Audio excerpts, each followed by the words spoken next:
Well, hello there. Welcome. Come on in. Come on in. I've got plenty of seats here around the table.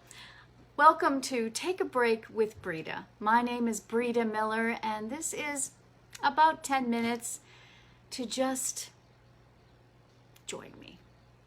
Pour yourself a cup of something, and we'll just have a little chat. How does that sound? This is a soft spot to land during this really, really challenging time. And today was kind of a cool morning already. I had two interviews on the radio, two different radio stations this morning about the Big Hearted Stories event that's coming up next week. So that's just so exciting. And I'm hoping that lots of people will tune in and watch this free storytelling event next Thursday, July 30th. So that's really cool. But thinking about where we're all at right now in our heads, and I look at posts on Facebook, and I just feel how stressed people are thinking about, okay, we've been doing this for a long time, and then to get the sense that we're definitely not over it. We're definitely not looking at an end in sight, and we have to find ways to cope and to manage. So that's what I want to talk with you about today, because I found a couple of things that I found really helpful. First of all, to recognize that I believe that we're all trying. We're all trying in our own ways. And the ways that some people try to cope and to deal with this might not be your way. And that can be upsetting if you think that people are doing the wrong thing, or they're doing it for different reasons, or whatever they're doing. And I think we have to get back to the idea that you can't control other people's behavior. You can only control your reaction to them. So there was an article yesterday in Inc., and I shared it on Facebook, and it was very interesting, and I will spare you the psychological terms and the data and the research, but it's in the article, and it's very interesting. But the first point that the author made was to rethink your stress. So think about that. When you're feeling tight and wound up and you're stressed, take a step back and analyze it. What parts of your stress can you control?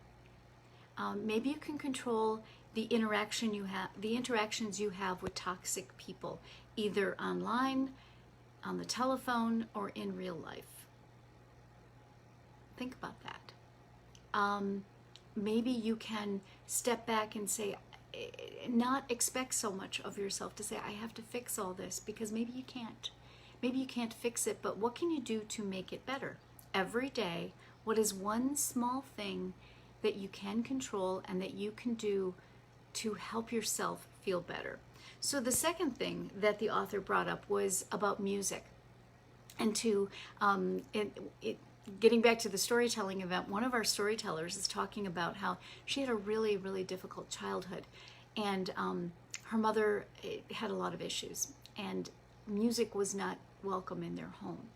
And so as an adult, and particularly when she retired, she made a conscious decision to saturate her life with music. How's that? I love that. Saturate your life with music. So maybe you can't do that all the time because the people in your home just don't appreciate your excellent taste in music. I may or may not have had that experience. Anyway, I mean, I could listen to Hamilton 24/7. Anyone else in my house? Not so much. They don't mind it, but a little goes a long way for them.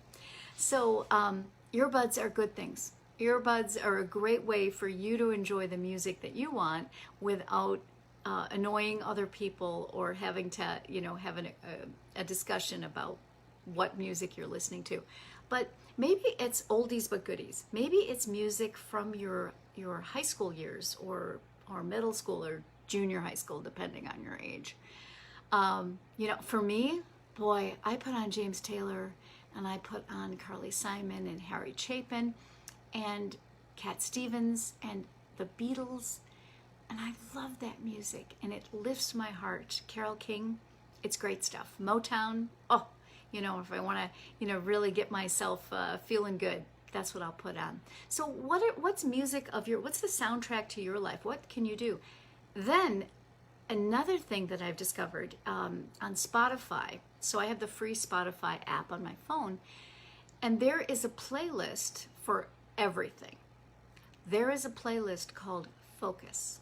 And if you need to do some deep work, if you need to write something, if you need to figure something out, and you need to help yourself not be distracted, try this out. I did it a couple of weeks ago, and I'm going to be doing it later this afternoon. And I committed to 25 minutes unbroken block of work to write. Put in the earbuds, put on Focus, and the next thing I knew, it was like 3 hours later. I didn't get up to pet the dogs, didn't check any social media. It was amazing. So that's just one thing that you can do to control your environment and to help your brain focus, because COVID brain is a thing. I mean, we have stress coming in our lives right now like we've never experienced. And it's just a very challenging time. So don't be too hard on yourself. Recognize that maybe you need to be gentle with yourself, and you need to find different ways to cope and to be able to find joy in ways maybe that you have taken for granted or that you haven't done in the past. The third piece was mindfulness. You know how I suggest taking a micro break? That's what this is all about. You may not be a person who feels comfortable meditating. And if you do, great. I've never found it, it's hard. It's really hard for me because my brain is just going all over the place.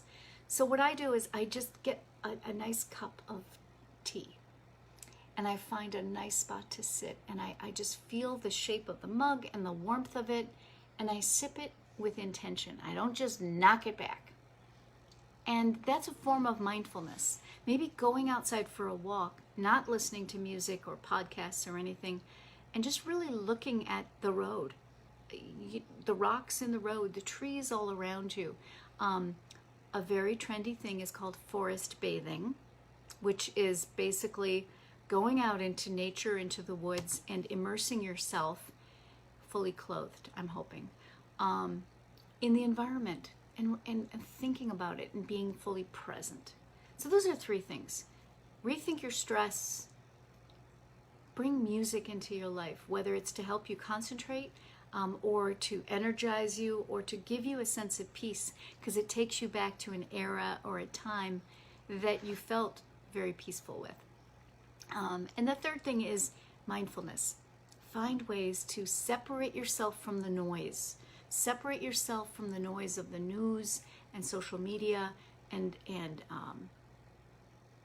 situations with difficult people. Just time for you. So those are my ideas. Keep trying. And if it doesn't work for you today, maybe it'll work tomorrow. And we're just going to keep moving forward. And right now we have to be in our own bubbles. We have to care for others while we care for ourselves. And that means keeping physical distance from others, not gathering in large groups, wearing masks when you're out in public. You know, you don't have to wear it at home. You don't have to wear it in your yard. You don't have to wear it in your car. So when you go into a store, you go into a place where there's people, wear a mask. And if we can all just do that and not make it an issue, we can get through this a lot quicker. And hopefully there'll be other solutions down the road. So that's what I'm thinking about today on this Wednesday. I hope you are having a great day, that you'll find a way to find some peace today, to take a break before you break. This is Breeda Miller. Be well, and I'll see you soon.